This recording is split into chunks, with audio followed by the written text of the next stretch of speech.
Captain Marvel is a 2019 American superhero film based on the Marvel Comics featuring the character Carol Danvers, Captain Marvel.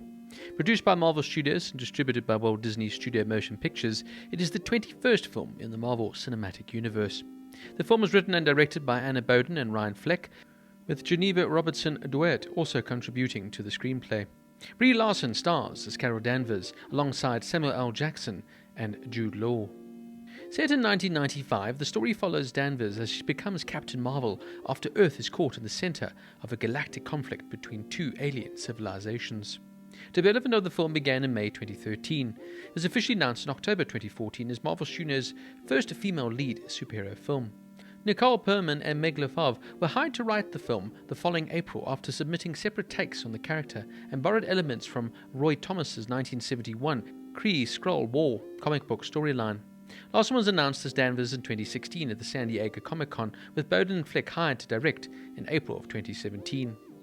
Robertson-Dworet was also soon hired to rewrite the script, with the rest of the cast added by the start of filming. Location shooting began in January of 2018, with principal photography starting that March in California and concluding in Louisiana in July 2018. Several actors reprised their roles from previous MCU films in Captain Marvel, including Jackson and Gregg, who initially de-aged in post-production to reflect the film's 1990s setting. Captain Marvel premiered in London on February 27, 2019, and was theatrically released in the United States on March 8th as part of Phase 3 of the MCU. The film grossed $1.1 billion worldwide, making it the first female-led superhero film to pass the billion-dollar mark.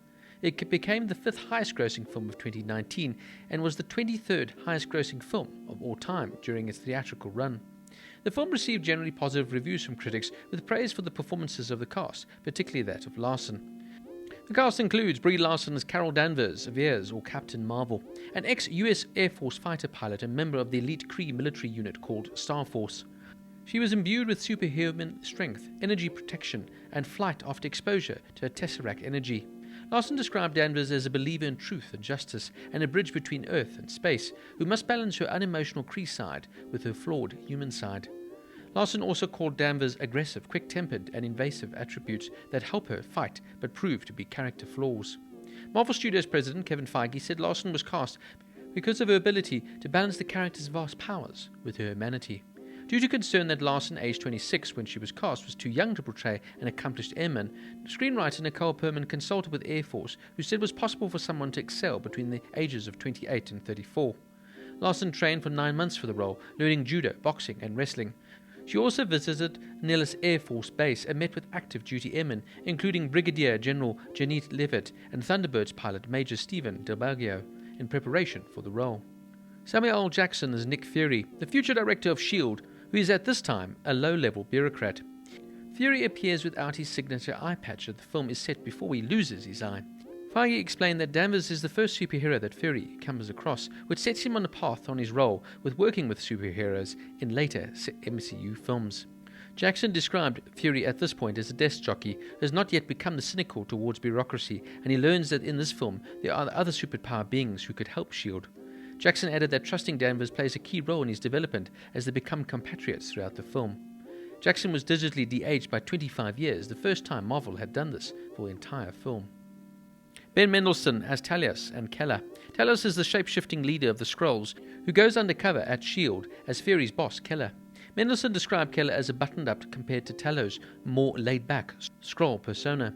Mendelsohn uses an American accent inspired by former United States Secretary of Defense Donald Rumsfeld for Keller and his native Australian accent for Talos. The latter was chosen after a lengthy discussion due to what Mendelsohn called earthy correctness. Lashana Lynch is Maria Rambo, one of Danvers' oldest and closest friends and a fellow Air Force pilot who goes by the call sign Photon. She's a single mother to daughter Monica. Lynch described Rambo as resilient and someone that you don't feel like you need to help. Larson called Rambo the representation of love in the film, an incredible badass. Annette Bening as Supreme Intelligence Marvel or Dr. Wendy Lawson. The Supreme Intelligence is an artificial intelligence that is the collective embodiment of the greatest minds of the Kree people and the ruler of the Kree Empire. It appears in different forms to each person, specifically to Veers as a rebel Kree scientist, Marvel, who has disguised herself on Earth as Danvers' boss, Dr. Wendy Lawson. Marvel was originally written as a male love interest to Danvers, as in the comics, but after struggling to cast the character, co-director Annette Bening suggested that they cast a woman instead and tie her into the Supreme Intelligence storyline by combining those characters. Clark Gregg as Phil Coulson, a rookie agent of S.H.I.E.L.D. who works closely with Fury. Gregg said the film would be the earliest we'll see of Coulson in the MCU, so when he says, "Mr. Stark, this isn't my first rodeo" in Iron Man 2008, this is maybe the rodeo he's talking about. He had to work to portray Coulson as a little less crusty and jaded than he is in the present day of the MCU. And Jude Law as Yon Rog, the commander of the Star Force and Danvers' mentor who trains her to use her new powers. Law said the character is driven by belief in the divine leadership of Kree people, so he's almost a devout warrior, unquestioning, conservative, but inspirational. Law also stated that his character had a special relationship with Danvers, whom he views as a protege, which becomes a source of tension in the film with other members of Star Force. Robert Downey Jr., who portrays Tony Stark in the MCU films and co-starred with Law in Sherlock Holmes in 2009 and its sequel in 2011, consoled him on working with Marvel before Law took the part. Now, unfortunately for me, I found this to be one of the dullest and most boring movies within the whole MCU universe. I was really excited going into Captain Marvel, as I really was hoping to see a strong female lead playing this fantastic superhero within the MCU. Instead, what we get is a mundane movie marked by unimaginative storyline, drab villains, and a real bland visual style. Now, you remember, you are so used to watching these huge epic sequences within all the MCU movies, so you can't rely on that alone. What really sets these movies apart is how well the story is told. And for me, Captain Marvel falls short in a dramatic sense. This one is just another Marvel movie, and it's not particularly a good one either.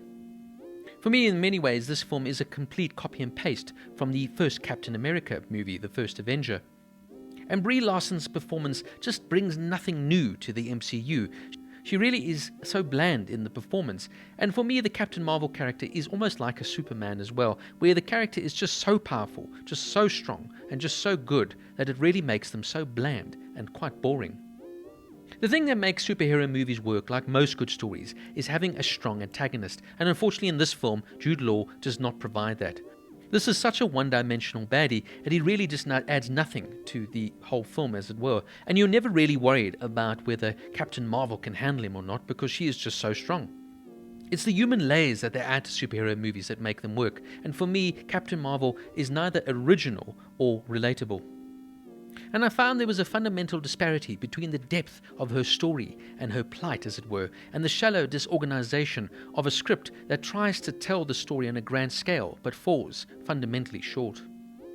I mean, on paper, this film really worked quite well. It's wonderful to see now the backstory, say, for example, of Nick Fury. And the character of Captain Marvel plays such an important part within the whole MCU universe, as you will see later on. It's just that for me, the way this story is told and put together just lacks that extra dimension that really grabs you as a filmgoer. And I don't feel Brie Larson really brings the character to life. I just found her somewhat annoying and a bit arrogant at times. Now, I don't want this to come across as I don't want to see a female superhero. That's not at all what I'm saying. I just felt this film really missed the boat and was too reliant on the idea of putting forward the first female superhero rather than making a good, well-told story within the whole MCU context. I was expecting so much going into this film, but was sadly disappointed when I left. Now, I know by overall consensus, I might be in the minority here, but hey, not every MCU movie can work for you, and this one is definitely one of the bigger failures within the MCU universe. And therefore, Captain Marvel gets a 5 out of 10.